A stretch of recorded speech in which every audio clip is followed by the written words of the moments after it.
Earlier this week, I had a massively amazing unboxation review session of the first three figures from WWE Elite 49, which were Becky Lynch, Enzo Amore, and Big Cassidy Collin. Now today I'm showcasing the next three in the line, which is Uhaa Nation, also known as Apollo Crews. Sorry guys, I'm that jerkaholic indie fan that still refers to the wrestlers as their indie names. Sorry about it, it's tough to break old habits.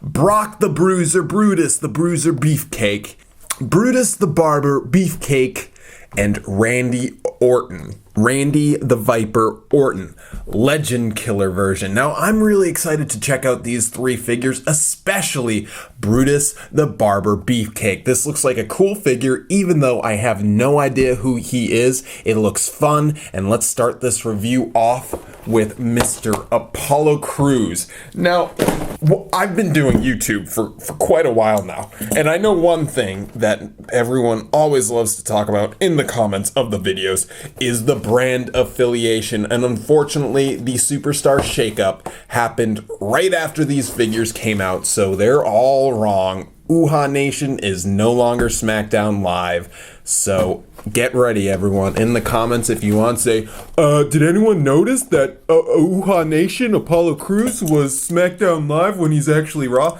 Also, if you want to have some fun in the comments, tell me, if you could have any superpower in the world, what would it be? And now, let's not have it be the normal ones, okay? Like, flight and stuff is cool. Let's get, like, the weird, ridiculous superpowers, alright? Like able to grow plants faster, or not having to use the bathroom. Like, weird stuff, but keep it appropriate, alright? So here is Uhaa Nation Apollo Crews, just like his buddy Colin Cassidy. I'm just assuming they're buddies. He comes with two shirts. One is an NXT sleeveless shirt, which I bet you can use this on many wrestlers. Like, hold on. Here is Chad freaking Gable wearing that NXT shirt. It looks good on him, does it not? I don't know, but I think you can have a lot of fun with this select shirt. And then it includes an Apollo Crews shirt that you can throw on him, and it says on the back, "Since day one, hashtag Apollo Nation," because I guess that's a reference to Uhaa Nation, which, if you don't understand that by now, that was his indie name. Now, Apollo is a huge dude, and I'm not sure if they got his huge mass in this. Like, he's not fat, he's just jacked, and I'm not sure if this figure is as jacked as he is. It might be a bit too thin or something. Let me know in the comments. I know that everyone has their own opinions when it comes to that, because what I'm trying to discern is how much a toy, a doll, an action figure actually looks like a real person, and how well Mattel was able to get across the Apollo Crews likeness. Now, the face, I'm not that sold on it. Maybe you'll be a bit more sold, but it just looks like a random smiling dude with some beardage going on. It doesn't, like, I don't look at that and think, oh yeah, Apollo Crews. Like, you cover up the body and his tights and everything, you just see that face. Do you think Apollo Crews? I'm gonna say no, but maybe you say yes. But for me, that face lets me down. But the attire does not. I actually quite enjoy the look and tone of the colors that they chose for this figure. The green is nice, it works with the gray, and it says Crews, and it's very nice compared to the darkness of the boots and the knee pads. Clashes well, colors. But the face lets me down, but I do really enjoy that NXT shirt because I think there's so much playability in that, and you can throw it on, make your pick feds with NXT signees with the NXT shirt and stuff. Hopefully in the future they'll give us Raw shirts and SmackDown shirts. I think that would be awesome. Next up is a figure I am incredibly excited for. You see him right there. What is up with Mattel doing those eyes, though, as of late? They have given people the biggest eyes. We've seen it with the Undertaker basic that they put out, and we've also seen those eyes on Booker T. Now, I guess it probably works with this Brutus the Barber Beefcake guy, because he looks like a crazy lunatic fringe type dude with a nice sense of fashion. But what is up with that? It's definitely less realistic and more cartoony, which That's been a big issue with Mattel figures as of late. You know, the older figures you get, the more realistic they are, but it seems like contemporary figures are a bit too cartoony for my liking. On the back, it shows a bunch of info about him, and his ring attire is from November 1989, a time when I wasn't even in existence. That is insane to think about. Whoa. All right, so let's take it out of the packaging and check it out. You know what I'm really getting from this? A vibe of the Rockers or whatever that Shawn Michaels team was. I love this guy's clothing. I love the cloth here. Me, I'm a very unprofessional dude, so I'm just doing the handheld display turntable, and that was awful. Hey guys, so I lost my display turntable, so I'm doing the handheld rotation right there. But look at those, the pants he has on. Look at that. That is sculpted portion. That is not painted. Well, it's painted on and sculpted. Same on the other side. And then look at, whoa, look at that torso. Is that too big or is that just right? I'm loving the look of this figure, even though I don't even know who this guy is. This is a fun toy. This is fun. Look at that hair, but watch out, yo. It comes off his bow tie, but I don't know how difficult it is to get back on, so I'm not even going to play with it. Just kidding. I'm a reviewer. I'm going to play with it. All right, I can take it off, and then you can see him without it, but I think he looks better with it. And the hair is very hard, but it doesn't really inhibit articulation, so you're going to be able to do a full Exorcist-style head rotation. And this is cloth. His little jacket, so you can take that off, but why would you? Why would you? Honestly, I think it looks awesome on there, and I'm gonna keep it on with the sick looking pants so I can see that. That looks so cool. This figure is so sick. Hashtag so dope. Hashtag lit AF. If one figure was gonna get a dab from the set, I'd bet it's this guy, but hold on before you guys start dabbing, because I am no WWE historian, because I am a fake WWE fan. So someone that knows about this guy, if you could, how accurate is he? How much does this face look like him? Because it doesn't really look much like him on the packaging. But that could just be because this is a totally different facial expression than what is on the packaging. And maybe I should have done research, but this way you can let me know and feel smarter than me, because I am really stupid. And speaking of stupid, these scissors are not, because they actually work. Look at that. That's a level of detail they didn't need to add. But it's sick. It's sick. And ah! Yeah, it's not real scissors. It's not real at all. It's not sharp.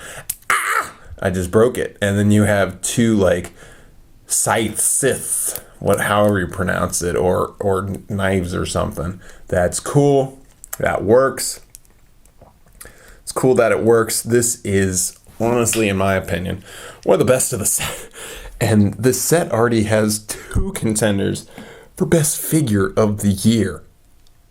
So in the comments, let me know how much this actually looks like him, because if it looks a lot like him and the torso's right, then this might be the best figure of the set. Boom! Now, my friends, we've come to the end. The Randy Orton, a figure that I'm sure many people want to see. Here is the packaging. You can see there that it says Randy Orton, and it is in red and has the new school logo, which is surprising because aren't old school guys yellow? And this is old school Randy Orton, not contemporary Randy Orton. Is that a botch on Mattel, or am I just too picky? How you doing and all that jazz?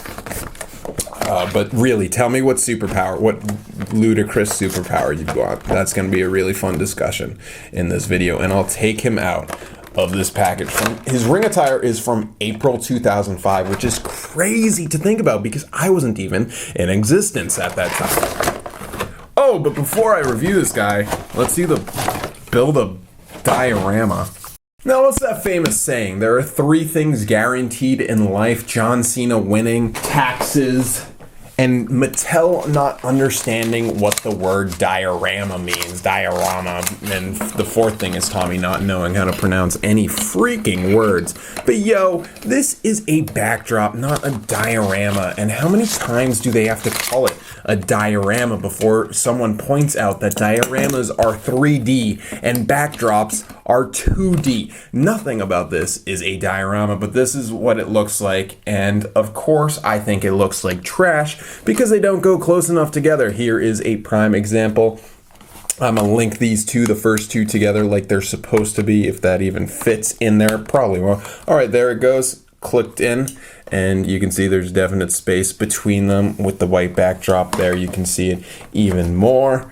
And it looks like trash, but it might look good if you want like your figures displayed or something. Just throw them on there and stuff like that. But for me, I think this is dumb. I think it's really stupid. And I think the dumbest thing about it is that it comes with the stand, which is nice. But if you decide, oh, maybe I'll check out how it looks with the backdrop and stuff. Oh, the diorama, sorry guys. Then you try and take it out and realize that this frickin' thing is stuck in there, so you always have to have this dumb bozo stuff in there. So if you just want the stand, never put that in there. It's stupid. I hate it. I hate the Build-A-Diorama so much.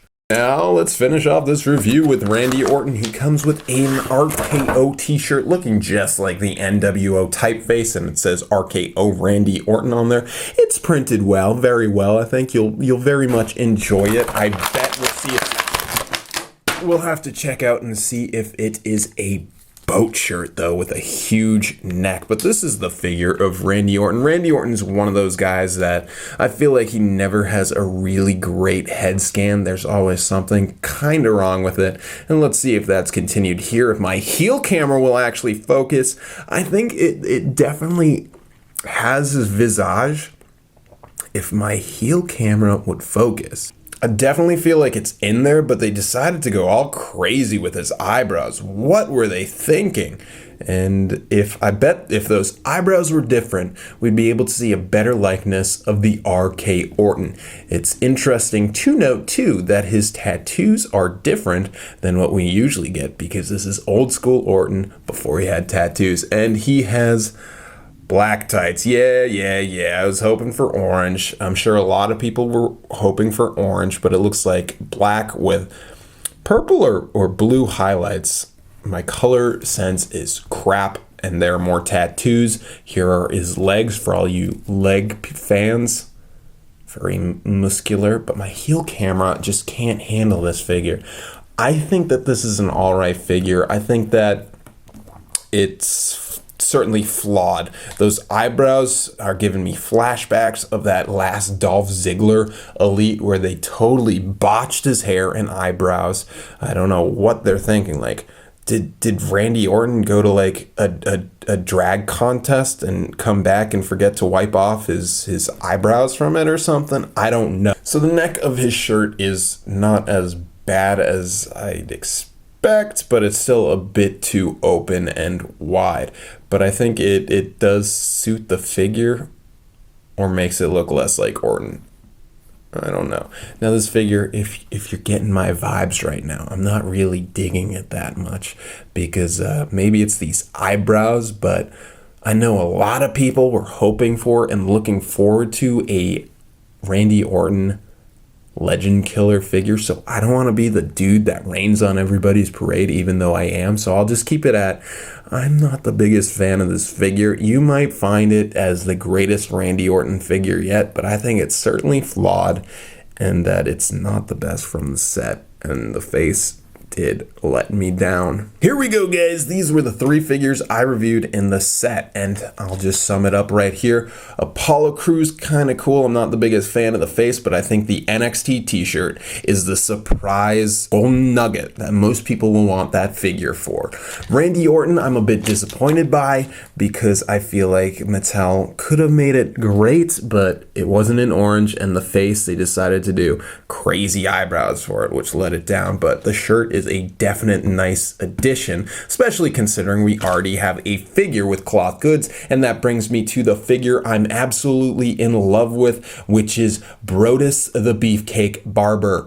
The only problem with it I see are those crazy eyes that look more like something out of the Flintstones than out of an action figure line created to be accurate scale representations of wrestlers. But I love this figure. It's fun, and you don't even have to know who it is to enjoy it.